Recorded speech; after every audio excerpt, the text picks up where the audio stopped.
BJP किसी भी चुनाव को गंभीरता से लेती है और हर चुनाव के लिए तैयार रहती है। बातें जनता टीवी के साथ खास बातचीत में हरियाणा से बीजेपी सांसद नायब सैनी ने कही है। रिपोर्ट आपको दिखाते हैं। बीजेपी सांसद नायब सैनी जी हमारे साथ बात करने के लिए मौजूद हैं। सर, पहला सवाल सर यही कि जिस तरीके से आज करनाल दौरा है अमित शाह जी का, वो पहुंच भी चुके हैं। किस तरीके से देख रहे हैं, कितना महत्वपूर्ण रहेगा सर आने वाले समय के लिहाज से, अगर इस दौरे की बात करें तो? देखिए, माननीय अमित शाह जी आज हरियाणा दौरे पे हैं और हरियाणा के अंदर उनके दो सरकारी कार्यक्रम हैं। एक कोऑपरेटिव से संबंधित है और दूसरा एक पुलिस डिपार्टमेंट का कार्यक्रम है और उसके बाद एक कार्यकर्ताओं की बैठक सोनीपत में है। उस बीच में भी वो रहेंगे कार्यकर्ताओं की बैठक में और मैं उसी कार्यकर्ता बैठक के अंदर ही वहीं रहने वाला हूँ और आदरणीय अमित शाह जी का मार्गदर्शन मिलेगा, क्योंकि अमित शाह जी जो आने वाले 2024 का चुनाव है, क्योंकि पीछे आदरणीय अमित शाह जी का गोहाना के अंदर एक बड़ा पब्लिक रैली थी। उस पब्लिक रैली के अंदर मौसम की खराबी के कारण वो नहीं आ पाए और उस कारण से अब कार्यकर्ताओं से आकर के वो सीधी रूबरू बात करेंगे। सर, आप पिछले दिनों कार्यकारिणी की बैठक भी होती हुई जो है नजर आई थी। कहीं ना कहीं अब मिशन 2024 की तैयारियां भाजपा ने अभी से शुरू कर दी है। वहीं दूसरी तरफ कांग्रेस ने भी पिछले दिनों भारत जोड़ो यात्रा निकाली, हाथ से हाथ जोड़ो अभियान निकाला, की तैयारियां जो हैं अभी दोनों पार्टियां शुरू कर रही हैं। कांग्रेस कह रही है कि हम पूरी तरीके से आश्वस्त है कि 2024 के नतीजे होंगे वो कहीं ना कहीं उनके फेवर में होंगे। देखिए, क्योंकि भारतीय जनता पार्टी कोई भी चुनाव होता है उसके लिए वो पूरी तैयारी से उस चुनाव को लड़ती है और नीचे तक गंभीरता से हर विषय को भारतीय जनता पार्टी लेती है, क्योंकि भारतीय जनता पार्टी की प्रदेश की कार्यकारिणी की बैठक हमारी भिवानी के अंदर हुई है।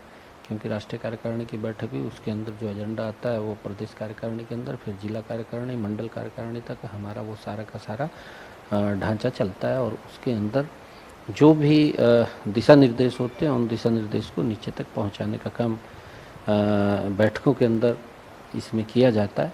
और 2024 का चुनाव है उसको गंभीरता से पार्टी ले रही है और क्योंकि बहुत सारे काम, बहुत सारी योजनाएं और देश को एक नई दिशा देने का काम नरेंद्र मोदी जी ने किया है। चाहे रेल के नेटवर्क की बात है, रेल की स्पीड, वंदे भारत ट्रेन चल रही है, लोगों को सरलता से वो अपने गंतव्य तक पहुंच सकते हैं और वापस आ सकते हैं। अभी आदरणीय प्रधानमंत्री जी ने जयपुर, दिल्ली से जयपुर बम्बे हाईवे का उसका उद्घाटन किया है और उसके अंदर दिल्ली से जयपुर जाने के लिए मात्र 3 घंटे का समय रह गया।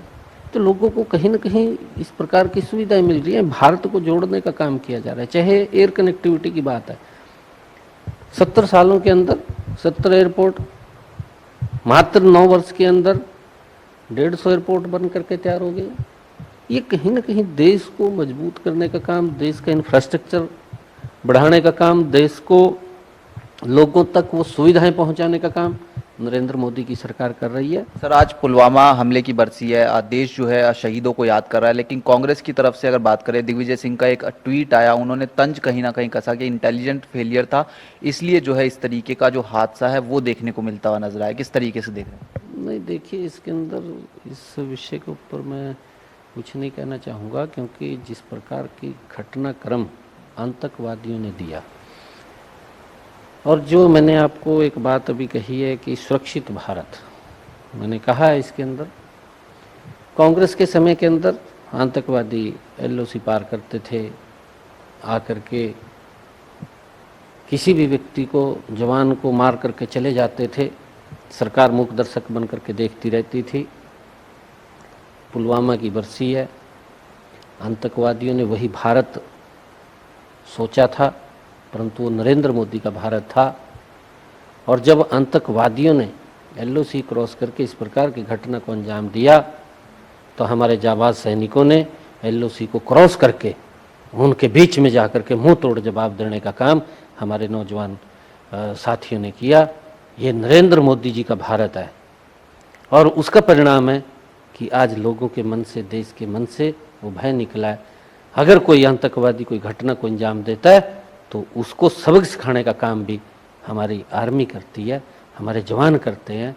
ये देश मजबूत देश है, नरेंद्र मोदी का देश है, नरेंद्र मोदी जी के नेतृत्व में बढ़ता हुआ देश है। बहुत बहुत शुक्रिया सर। तो ये सांसद नायब सिंह सैनी जी थे जो तमाम मसलों को लेकर जनता टीवी से खास एक्सक्लूसिव बातचीत कर रहे थे। कैमरामैन दीपक चौहान के साथ स्पर्श शर्मा, जनता टीवी, दिल्ली।